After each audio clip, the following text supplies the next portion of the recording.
Hi friends, இன்றைக்கி நம்ம 8th தமிழ்லேருந்து question பார்க்கலாம். பாரதியார் எழுதிய உரைநடை நூல்களில் ஒன்று சந்திரிகையின் கதை. தனித்தமிழ் இயக்கம் என்ற நூலை எழுதியவர் ரா. இளங்குமரனார். என் இனிய எந்திரா எனும் நூலை எழுதியவர் சுஜாதா. மனித வாழ்க்கையும் காந்தியடிகளும் என்ற நூலை எழுதியவர் திருவிக. ஜெயகாந்தனோடு பல்லாண்டு எனும் நூலை எழுதியவர் பி. ச. குப்புசாமி. கன்னிவாடி ஸ்ரீரங்கராயன் சிவகுமார் எழுதிய நூல்களுள் ஒன்று குணச்சித்திரங்கள். அயோத்திதாசர் பதிப்பித்த நூல்கள் போகர் 700, அகத்தியர் 200, சிமிட்டு ரத்தின சுருக்கம், பாலவாகடம். எழுதிய நூல்கள் புத்தரது ஆதிவேதம், இந்திரர் தேச சரித்திரம், விவாக விளக்கம், புத்தர் சரித்திரப்பா. வானில் கருமுகில் தோன்றினால் மழை பொழியும். அமெரிக்காவின் சுகுவாமிஷ் பழங்குடியினரின் தலைவர் சியாட்டல். புகழாலும் பழியாலும் அறியப்படுவது நடுவு நிலைமை. பயனில்லாத கலர் நிலத்துக்கு ஒப்பானவர்கள் கல்லாதவர். தமிழகத்தின் வேர்ட்ஸ்வர்த் கவிஞர் வாணிதாசன். பள்ளிக்கு சென்று கல்வி பயிலுதல் சிறப்பு. செஞ்சோல் மாதரின் வல்லைப்பாட்டிற்கேற்ப முழவை மீட்டுவது ஓடை. தமிழக பழங்குடிகள் எனும் நூலை எழுதியவர் பக்தவத்சல பாரதி. காடர்கள் எனும் பழங்குடி சமுதாயத்தினர் பேசும் மொழி ஆள் அளப்பு. காடர்களின் கதைகளை தொகுத்தவர்கள் மணிஷ் சாண்டி, மாதுரி ரமேஷ். அறத்துப்பால் பாயிரவியல், இல்லறவியல், துறவரவியல், ஊழியல் எனும் 4 இயல்களை கொண்டது. பொருட்பால் அரசியல், அமைச்சியல், ஒளிபியல் எனும் 3 இயல்களை கொண்டது. இன்பத்துப்பால் களவியல், கற்பியல் என்னும் 2 இயல்களை கொண்டது. வழியில் நிலைமையான் வள்ளுருவம், பெற்றம், புலியின்தோல் போர்த்து மேய்ந்தற்று.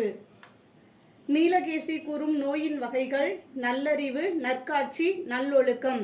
உமர்கயாம் பாடல்கள் என்னும் மொழிபெயர்ப்பு நூலை படைத்தவர் கவிமணி தேசிக விநாயகனார். ஏடென்று கல்வி, சிலர் எழுதும் பேசும் இயலென்று கல்வி, பலர் கெட்டாதென்னும் வீடென்று கல்வி, ஒரு தேர்வு தந்த விளைவென்று கல்வி, அஃது வளர்ச்சி வாயில் என்று கூறியவர் குலோத்துங்கன். காட்டிலிருந்து வந்த வேளங்கள் கரும்பை தின்றன. கலிப்பா எனும் பா வகையினால் ஆன நூல் கலித்தொகை. கலித்தொகையை தொகுத்தவர் நல்லந்துவனார். பசியால் வாடும் அளந்தவர்னா வறியவர். உணவளித்தல் நமது கடமை. செறிவு என்பது முன் சொன்ன வாக்கை மறக்காமல் காப்பாற்றுவது. மறைபொருளை காத்தல் நிறை எனப்படும். பிரம்பு எனும் கொடி வகையின் தாவர பெயர் கலாமஸ் ரொடாங். 19 நரம்புகளை கொண்ட மீன் வடிவிலான இசைக்கருவி மகரயாழ். 14 நரம்புகளை கொண்டது சகோடயாழ். முதற் கருவி எனப்படுவது மத்தளம். பல்லவ மன்னன் மகேந்திரவர்மன் காலத்தில் வழக்கில் இருந்த வீணையின் பெயர் பரிவாதினி. 36 வகையான முரசுகள் தமிழ் மக்களிடம் இருந்ததாக குறிப்பிடும் நூல் சிலப்பதிகாரம். காலத்தை அறிவிக்க பயன்படுத்தப்பட்ட முழவுகள் நாளிகை முழவு, காலை முழவு. வட்ட வடிவமான மணிவகையைச் சேர்ந்தது சேகண்டி. 5 முகங்களை உடைய முரசு வகையைச் சேர்ந்தது குடமுலா. முழுவதுமாக கிடைக்கப்பெறாத நூல்களுள் ஒன்று தகடூர் யாத்திரை. கொடிய பஞ்சத்தை காட்டும் அடையாளமான நிகழ்வை மலைச்சோற்று நோன்பு என்பர். கரூரை தமிழகத்தின் முதன்மையான உள்நாட்டு வணிக மையமாக குறிப்பிட்டவர் கிரேக்க அறிஞர் தாலமி. தூத்துக்குடி முத்து நகரம். சிவகாசி குட்டி ஜப்பான். மதுரை தூங்கா நகரம். திருவண்ணாமலை தீப நகரம். மூவேந்தர்கள் குறித்த செய்திகள் வால்மீகி ராமாயணம், மகாபாரதம், அர்த்த சாத்திரம் மற்றும் அசோகர் கல்வெட்டுகளில் இடம்பெற்றுள்ளது. நேதாஜி ஆயத்த ஆடை பூங்கா அமைந்துள்ள மாவட்டம் திருப்பூர். மஞ்சள் சந்தை ஈரோட்டில் நடைபெறுகிறது. முட்டை உற்பத்தியில் முதன்மையான இடம் வகிப்பது நாமக்கல். தென்தமிழ் தெய்வ பரணி என ஒட்டக்கூத்தர் புகழ்ந்துள்ள நூல் கலிங்கத்து பரணி. சிறியிலை நெல்லி தீங்கனி குறியாது ஆதல் நின்னகத்து அடக்கி சாதல் நீங்க எமக்கீந்தனையே ஔவையாரின் கூற்று. எம்ஜிஆரின் இறப்புக்கு பின் இந்திய அரசு 1988ஆம் ஆண்டு பாரத ரத்னா வழங்கி பெருமைப்படுத்தியது. 5ஆம் உலக தமிழ் மாநாடு நடைபெற்ற இடம் மதுரை. அறநெறியில் வாழ்பவர்கள் உயிரை கவர வரும் நமனை கண்டு அஞ்ச மாட்டார்கள். மனிதர்கள் தம் ஐம்பொறிகளை தீய வழியில் செல்ல விடாமல் காக்க வேண்டும். குணங்குடி மஸ்தான் சாஹிபு. இயற்பெயர் சுல்தான் அப்துல் காதர்.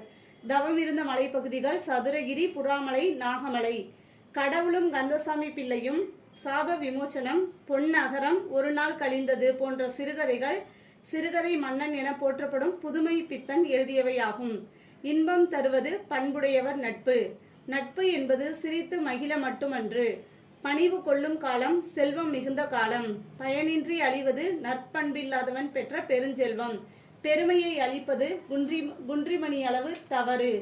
ஆண்டாள் இயற்றிய திருப்பாவையை தழுவி கன்னிப்பாவை எனும் நூலை எழுதியவர் சேசுராசா. அடுத்தவர் வாழ்க்கையை கண்டு அழுக்காறு கொள்ளக்கூடாது. நாம் நீக்க வேண்டியவற்றுள் ஒன்று பொச்சாப்பு, சோர்வு. மேத்தா எழுதிய ஆகாயத்துக்கு அடுத்த வீடு எனும் நூல் சாகித்ய அகாடமி விருது பெற்றது. இந்தியர்களுக்கு அரசியல் உரிமை வழங்குவதை பற்றி முடிவு செய்ய 1930ஆம் ஆண்டு முதலாவது வட்டமேசை மாநாடு நடைபெற்ற இடம் இங்கிலாந்து. அன்னை பூமி எனும் புதினத்திற்கு தமிழ்நாடு அரசின் விருதை பெற்றவர் கோமகள் என்னும் ராஜலட்சுமி. தஞ்சை தமிழ் பல்கலைக்கழகத்தின் தமிழ் அன்னை விருதினையும் பெற்றுள்ளார். நன்றி.